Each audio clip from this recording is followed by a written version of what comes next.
第15集，太阴老人广邀众人，修九荣和白狼华一起掉进一山谷，二人落在一堆稻草上，而没有什么事。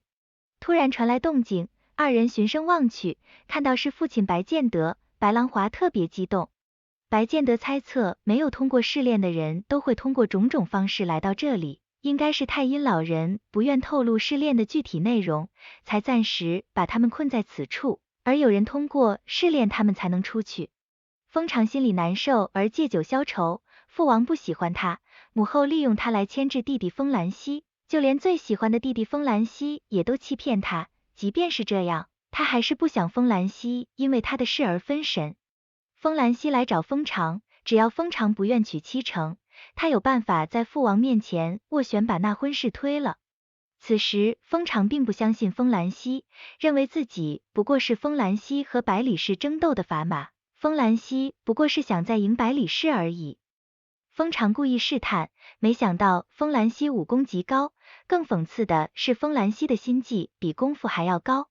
虽说封兰溪从未算计过封常，但封常已经不再相信封兰溪，还让封兰溪不要管七成的事。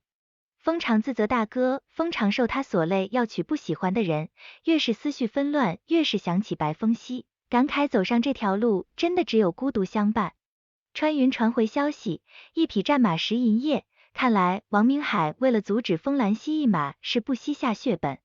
封兰溪就算愿意舍弃那些钱买战马也是不行，这样父王会怀疑他别的身份，决定先写一封信给川云。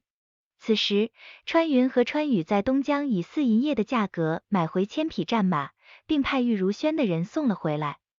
封兰溪向父王汇报买回1000匹战马的好消息，结果兵部侍郎王明海来向雍王汇报，已经查到私贩的1000匹军马正是封兰溪所购。雍王恼怒，封兰溪一点也不着急，王明海急于抓封兰溪把柄，领着雍王亲自查验那些战马。然而封兰溪购买的马匹并不是之前被私贩的军马，原来这匹战马是马孟骑马家主为感谢当初封兰溪解了断魂门之危，帮忙准备好的1000匹战马。封兰溪指责王明海诬陷自己，并向父王禀报根本就没人私贩军马，是王明海贪墨1马银钱，导致军马储备不足，王明海为遮掩罪行谋害无辜。封兰溪已经查明此事，并呈上证据，雍王大怒，下令将王明海押入天牢。王明海被抓，被关在天牢里，封举安排李甲贤让他们在天牢里的人杀了王明海。天牢传来消息，王明海自缢了。王相深知自己这个弟弟贪财贪生，不可能自缢，这是百里氏下的毒手，担心王明海求生出卖封举，自己在心里记下此仇。川宇拿着封兰溪的腰牌来到雍州军营找荀安侯还马，荀安侯收下这些军马，心中清楚今日收了封兰溪的好，棋局胜负已定。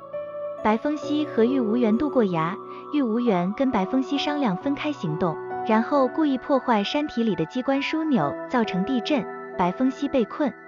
太阴老人没想到玉无缘为了兰因蔽月，将白风夕困在溶洞之中，这份心性太过狠辣，于是让身边人将玉无缘引向燕归镇。驿站传来消息，有商队押送大批马匹从东江向雍京来了，是二殿下封兰溪为雍王准备的战马。这事如果办成，封兰溪距离世子之位就近了，百里氏不能让封兰溪如愿，必须找人破坏把这匹马抢了。雾山传来消息，突然发生地震，周围的村子被毁，雾山也出现闪崩的情况，那些人可能埋葬在雾山中。封兰溪听到这个消息，心中特别担心白风夕的安全。水榭传来消息，有几只马匪突然集结，应该是要对他们的商队下手。封兰溪会亲自处理此事，安排水榭的人集合，准备策应川宇他们。封兰溪出手解决马匪想抢战马一事后，担心白风夕安全，火速赶去雾山。好在海东青找到白风夕，将白风夕救出溶洞。听说白风夕这几日一直与玉无缘结伴而行，封兰溪吃醋不已，要求白风夕明日跟自己结伴而行，也想试试太阴老人有多厉害。封兰溪给白风夕烤了吃的，白风夕也将自己摘的果子给封兰溪尝尝。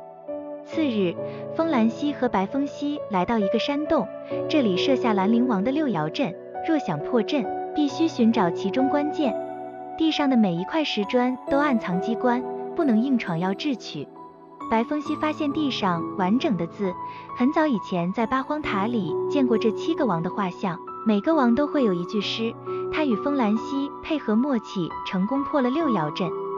二人又闯过一关，白风溪问太阴老人师傅在什么地方，太阴老人表示白风溪的师傅暂时还算平安，但若想救出他们，必须蓝阴蔽月，凡是接到自己的英雄帖都必须经过考验，接下来就看他们的造化。